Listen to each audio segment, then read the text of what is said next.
In 2024, it was the first year since 2018 that I decided to go ahead and hit all 4 days again.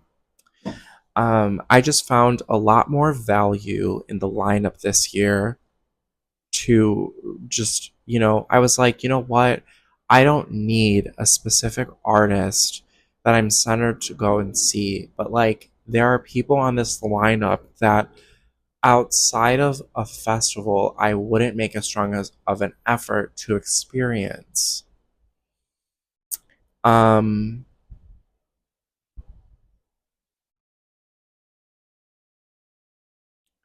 this is interesting. I almost don't remember this day either. So let me work a little backwards here.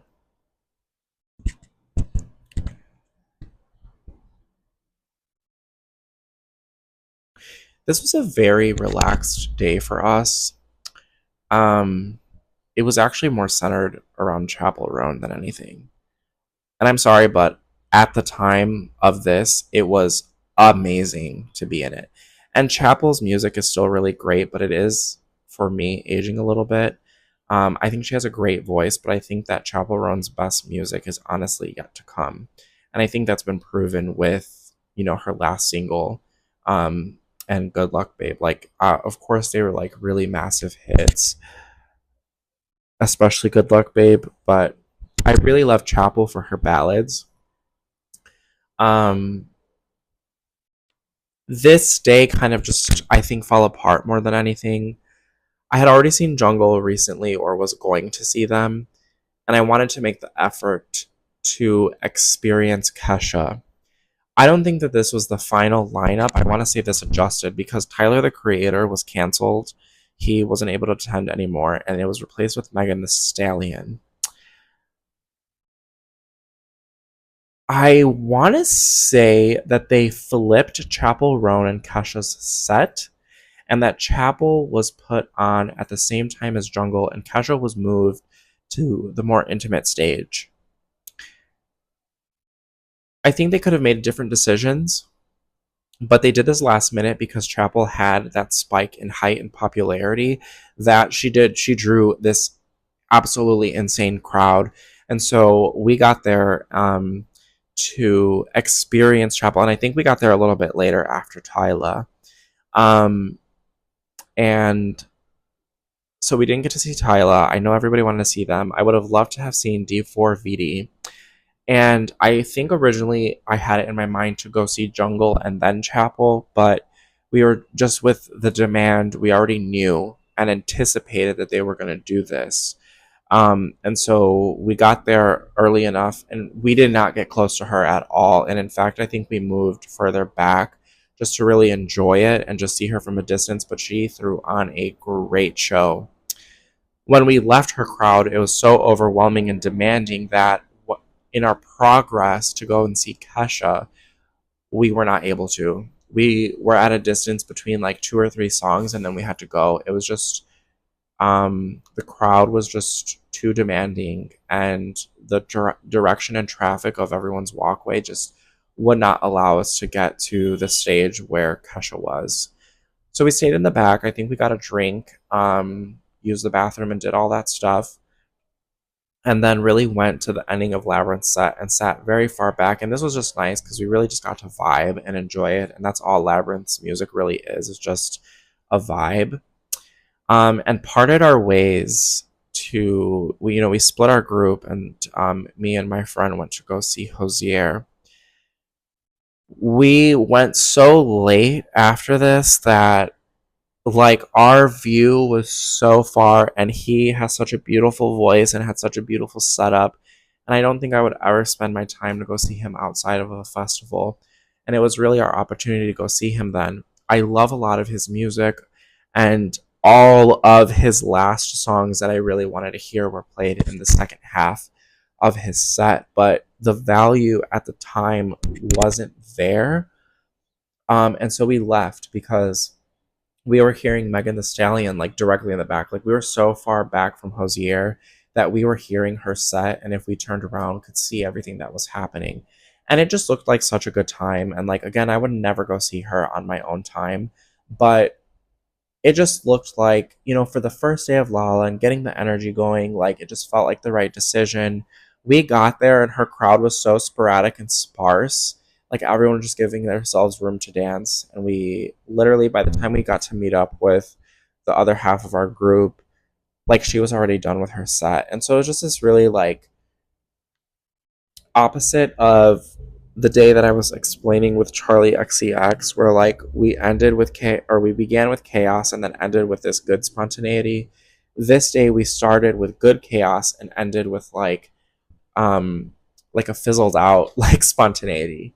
Because in truth, we should have just stayed at Hosier the entire time. But no regrets. It went the way it went. And it was a good night of knowing like if you don't just stick with your gut, then like you know you might miss out on something. To explain what I would have done, I definitely would have made the effort to just see jungle from the jump.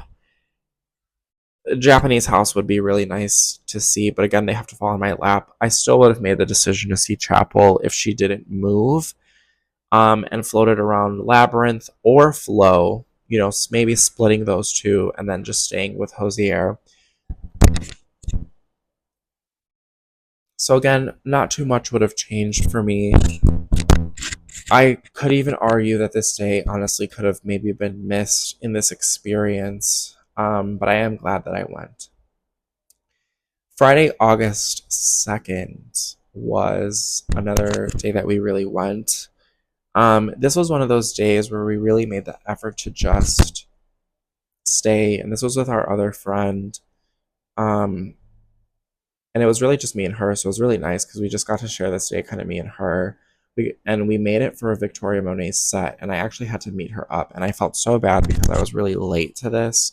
And originally I wanted to see Noizu set um before Victoria Monet, but I did not get there in time. And I was frustrated because it was like we're getting ready at home. I was already pre-ready, and I was really adamant about we should be there early to see Victoria.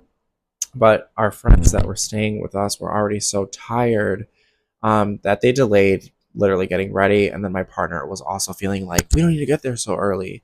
And I was just like, you know what? Like, if I want to get to this fucking festival before you guys, I'm just going to go. And so I did. I got there and I got there right on time, right before Victoria started. And I met my friend right before Victoria started, maybe like half an hour. So it was amazing. And we got to experience Victoria Monet. She was phenomenal.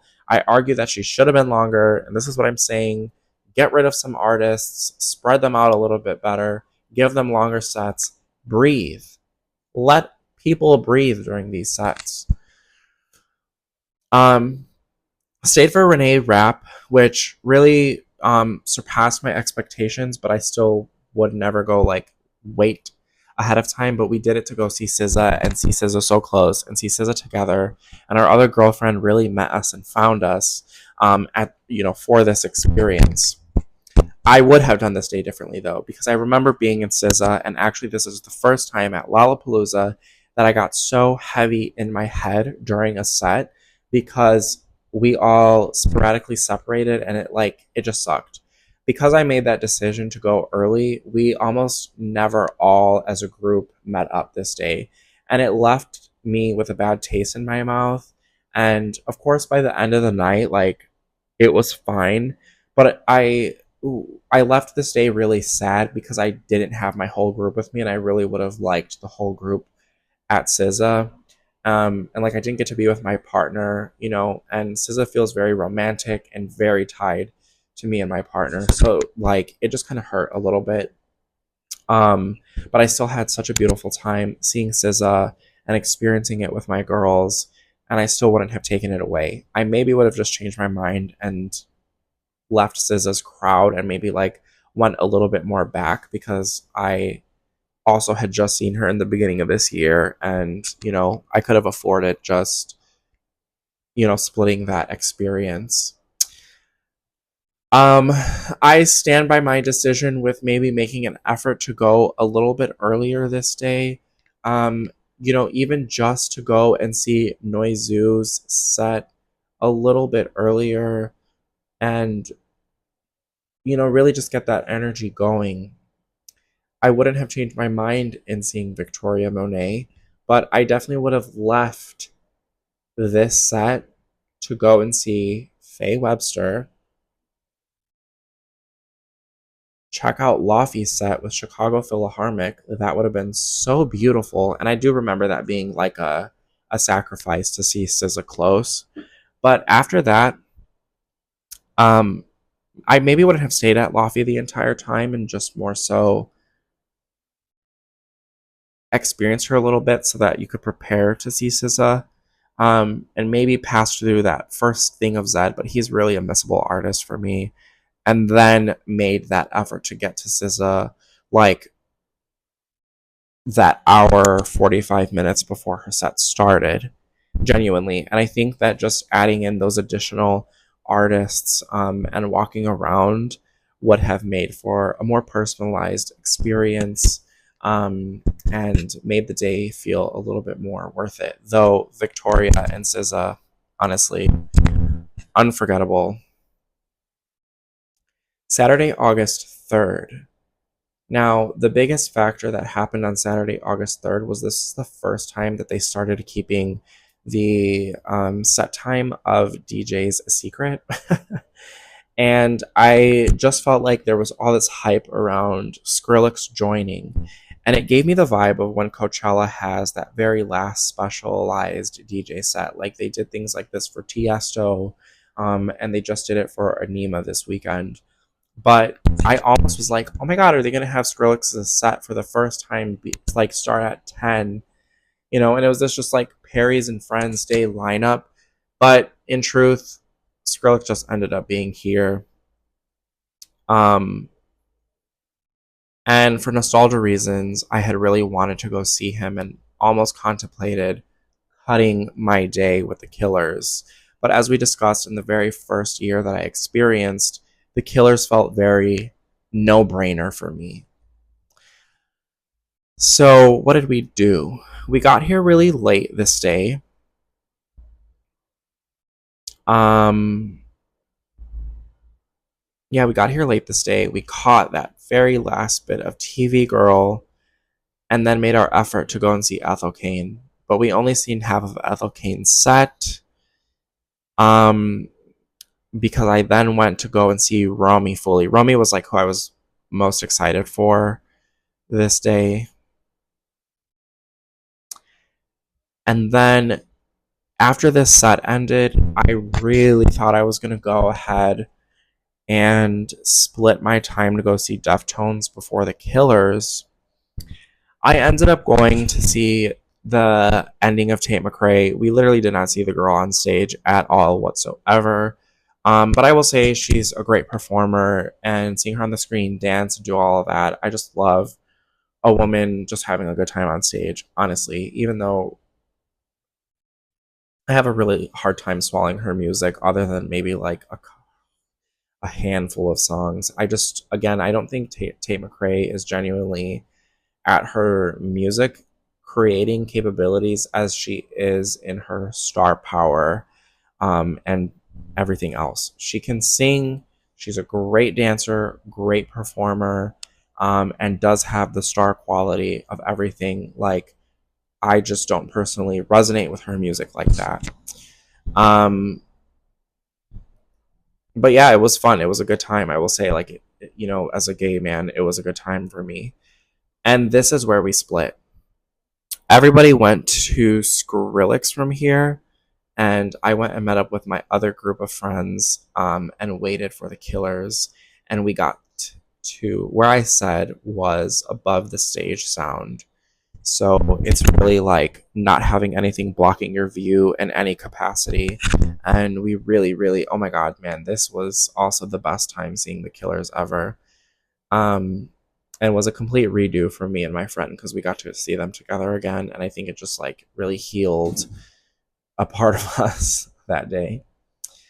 Oh, what would I do now? I wouldn't change anything that I did this day, actually.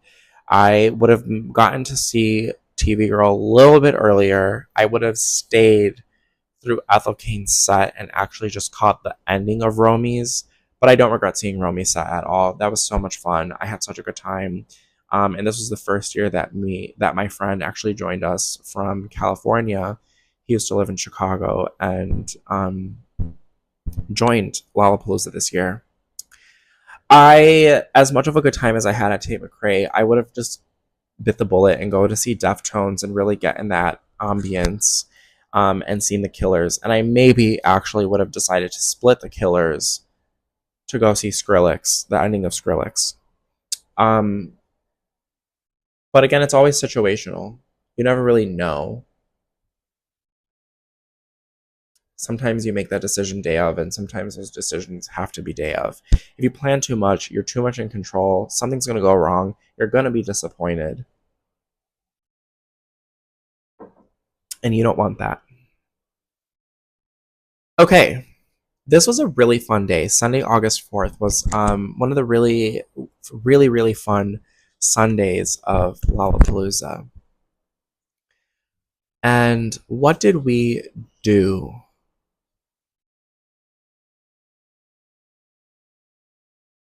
I think we all collectively did get here early. This was the one day that my partner didn't go, so I just went with my friends. Um, and I think maybe we seen Hull. I can't remember. Yes, we went and started with Hull because we were trying to see Jessica Audifred, but we did not get there early. I think so much shit happened this day or the day before. Like our friend's car tire popped. It was a lot. Um,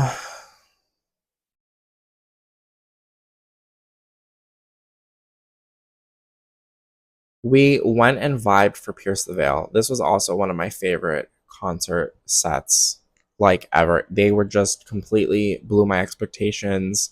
Played Radiohead song. Like I was just like did a cover. I just literally was kind of gobsmacked. Um, I can't remember if we seen White Fang. We might have perused a little bit, but we definitely more than anything just relaxed and vibed here and began to camp out for Two Door Cinema Club. This was literally my personal closer of the evening, and this was just so much fun. I just can't believe how fun this set actually was. We were a good distance away from them, but had a really good time, had a different perspective of this stage than I ever did before. And I just really loved it. And we closed out our night with Zed's Dead, which was also just so much fun. And it was the first year that I felt like making the effort to have an EDM headliner was such a good decision, and so much fun. And some of our friends left, and my friend that was visiting, we decided just to catch Blink 182's closing set because why the hell not? They were a good vibe, but we were so far. I would have rather watched a YouTube video. Like we honestly should have just left after Zed's Dead. Um, because it was like we tried fitting in this random thing, but it wasn't like regrettable at the same time either. Would I have changed anything? No. I actually wouldn't have changed a thing about this day. I would have maybe we made a stronger effort to go and see Jessica Otterfred, who my friend really wanted to see just to see what that was about, um, and gotten closer to Pierce the Veil, and definitely stayed more at White Fang to really sink that in. But I might have sacrificed that experience to have the view I did for Two Door Cinema Club. Um, yeah, I wouldn't have changed anything. So, needless to say, 2024 was really fun and it was a great secondary come up from.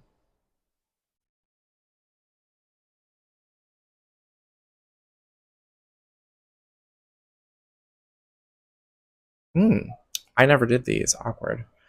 It was a great secondary come up from everything. Then we get into last year's Lollapalooza. And give me one moment while I gather the information I need for this. So, now we get into our final year of Lollapalooza before we really get into this year. In 2025 was the last time we really went ahead and experienced um,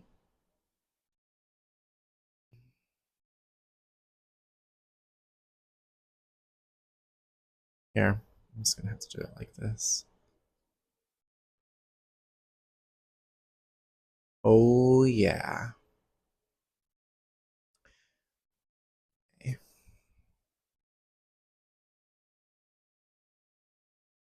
Okay. Yeah, so Lollapalooza 2025, we went all 4 years, so this will be our last what I did then and what I would do now. And because it's so recent, I am honestly going to keep it as what we did because it's the same thing I would do now. And I feel like 2025 was actually our most successful year in balance, rest, and play. You know what I mean? So we intentionally did not go to Lollapalooza so early in the day this year. Um, I think we wanted to try to see Sierra Farrell, but I started my day with Magdalena Bay. So we got there a little bit earlier, kind of enjoyed the time beforehand, but we really did go ahead and see Mag Bay before anything. And then once they were done, because I stayed the whole set, I had to. Then I went to go and see Cage the Elephant. Me and my friend went by ourselves. It was so much fun. Excuse me. Um, After that, we went very spontaneously to go see Two Hollis, just because it was one of our friends' recommendation. Excuse me again. And after Two Hollis, we went ahead and closed out our night with Dom Dalla.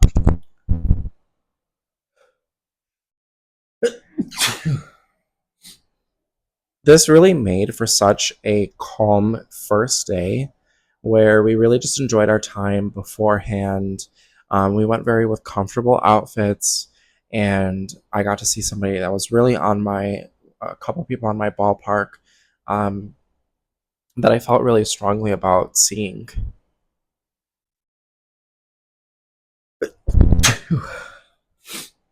Excuse me. It's allergy season, so please, patience. I wouldn't have changed my mind. We probably would have gotten there earlier to see Sarah Farrell, if I'm not mistaken. But unless I did the investigation that I've really. Oh, we went to see the Blessed Madonna. Awkward. Yeah, we started there, which was cool. But yeah, I wouldn't have really changed my experience this day. It was really fun. It was a really great way to kick off the first day of the festival. And Dom Dalla was, again, just proved that honestly closing your night out with the electronic music and just really dancing and like succumbing to that sometimes is really the way to go and the most breathable choice instead of being paranoid about being smushed in a crowd that everybody's obsessed with.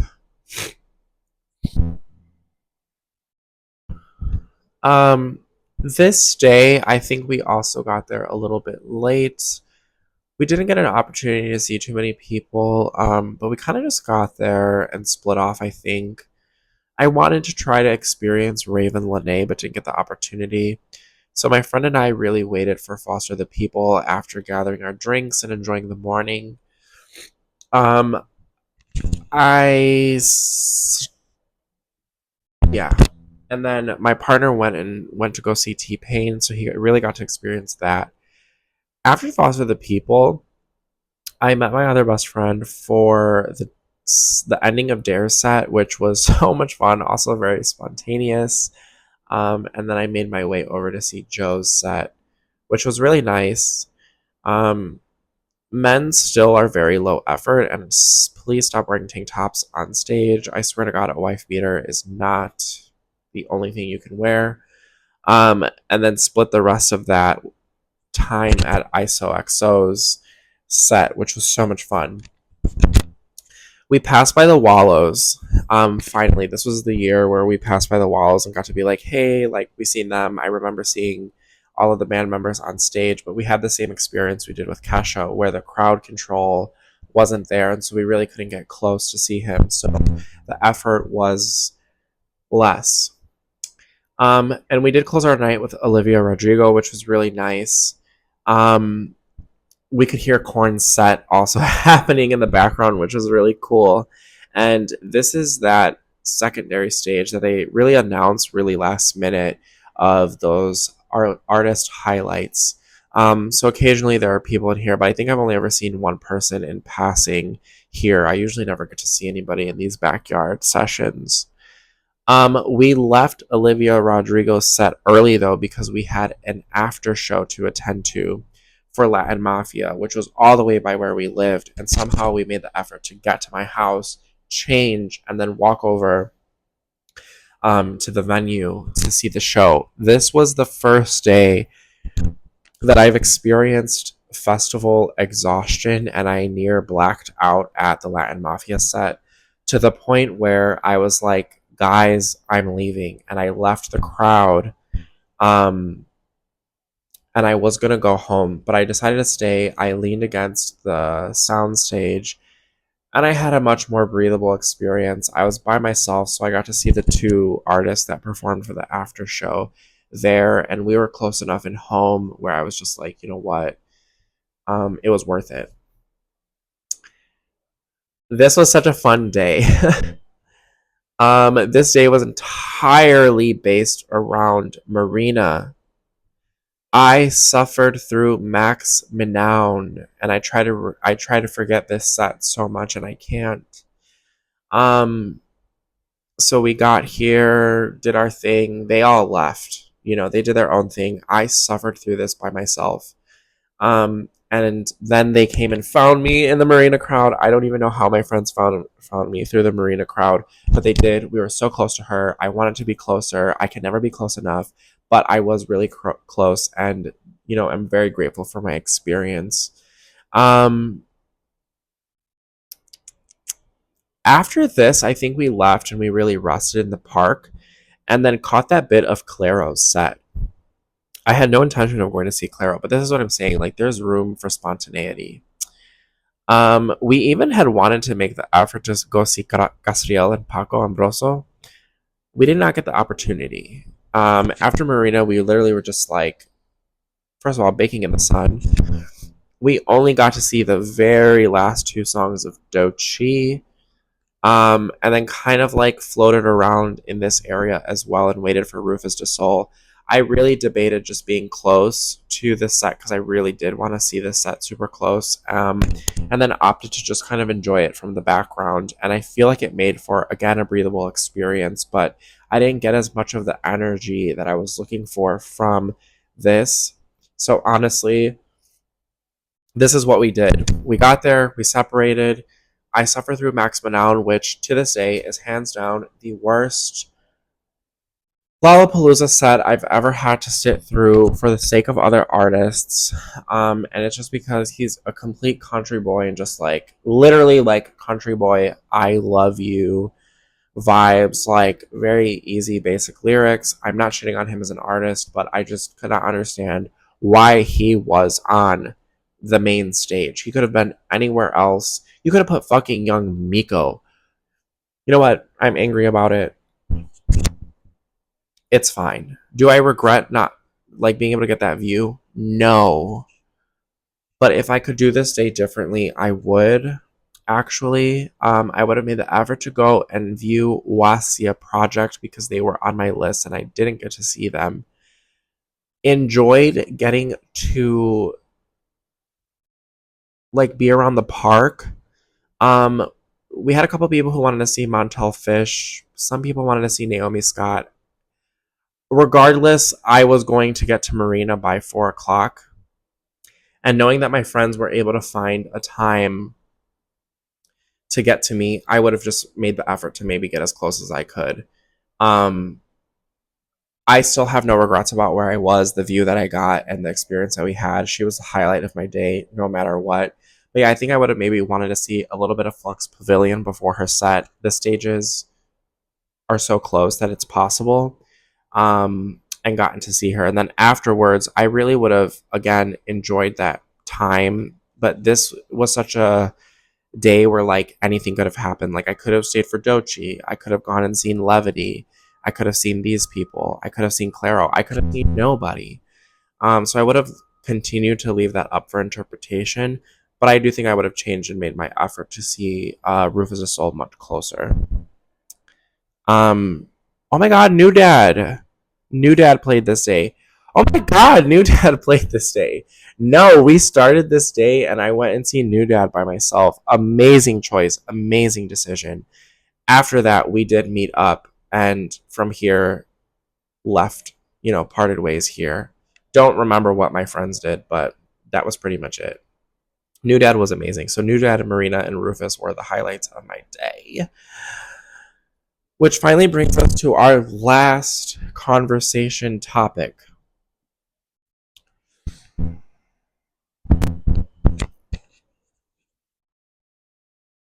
What did I do this day? Well, we started our day and made the effort to go see Cat's Eye. We got there early, right here, literally waited, and then afterwards broke off to vibe, hang out in our little VIP tent. Um, we weren't VIP, but like we made our own like makeshift VIP. Like we were delusional about it. I swear it was. But that was like one of the best parts of the last year's is that we finally found a way to make our experience feel VIP to us. We cut out a lot of this. Like we didn't see Phineas, but we made our way to the Marias eventually. Relaxed, vibed, made our way to the Marias. We were pretty far back for this. Again, I've never seen the Marias as close as I've wanted to. And that was the best part of the day. Literally, the Marias. Literally cried. Oh my God, it was so good. And this was the first time we successfully had an entire group together. We had all of our friends, my partner, like literally every single one of us were finally at one place together. And then some. Too many people, may I say. People that we literally don't even fucking talk to anymore. But whatever. Okay. After this, we were really split, my partner and I, because we wanted to see Latin Mafia, and we did. We went here first, and we waited, and our friends so lovingly were like, you know what? We're staying here. We're camping. We're not going to Sabrina. They started. They ended up giving us their VIP bands, and we got into VIP for Sabrina Carpenter. We were still kind of far away from the railing, but it was still bypassing like thousands of people in a crowd to be closer. So like, and we got to experience being in the VIP area for the first time. Of course, we like rushed in, navigated our way, and went into where she was playing at because she was already playing by the time this happened. But we really got to catch that last hour of her set. Because also, I don't know if this was the final one, but I want to say she started a little earlier than Latin Mafia. But we wanted to see Omar Apollo come out for Latin Mafia set, and it was just like, of course, we really liked them as an artist, but um, we had just seen their after show the night before or the 2 nights before. So for us, it wasn't a hard loss to not stay for them. Um, it was that like we so wanted to see a collaboration on stage because rare is it that we have witnessed when people bring out a guest artist and Sabrina still did. She brought out Earth, Wind, and Fire, which was fucking awesome to see. But I do think if we decided to change our mind, we would have stayed for Latin Mafia. Like in a different world, we would have actually stayed for Latin Mafia and had that experience. Of course, we would have stayed for the Marias. I maybe would have made the effort to see Phineas, but not really. And other than that, I really wouldn't have changed too much in my day here. To be quite honest with you guys, I could have probably afforded to not go this day, but it was really fun. Does it top any of the following years? I don't know. Oops, you guys do not need to see all that. But with that being said, that's our what I did at Lollapalooza and what I would do differently kind of segment to this video. I know it's really long, but it was really important for me to kind of go through everything that happened beforehand because I have experienced a lot of the music festival and I've gone to Lollapalooza so many times. You know, I'm going on my 8th year now and I don't know. I thought it would be really fun to kind of kind of go through and talk about.